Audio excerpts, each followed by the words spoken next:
Hey, Martial Arts Nation, KOSHO Crisci here for another Technique Tuesday. We're on the road again, as you can see. Beautiful day here in paradise. And again, I'm joined by my faithful sidekick, Sensei Tim Goodyew. And we have our videographer. You might tell she's related to him because she moves the camera on him whenever I say his name. Tim Goodyew. See how that happened? All right. See, I'm not the favorite here.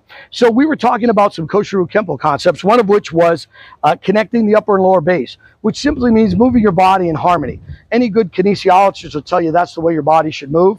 But unfortunately, in martial arts, we tend to lock out our lower base a lot, do things from the top half.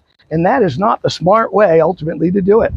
So we worked off, I believe, a wrist grab this time. Let's do it off of a punch this time. We're going to go slow, step through punch to the head.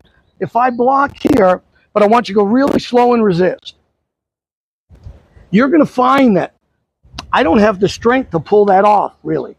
It's going to be very weak. However, if I move the left leg with my right arm,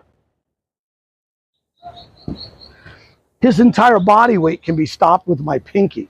So we're going to try it with an outward block. For those of you that are old, wax off, or Cobra Kai fans.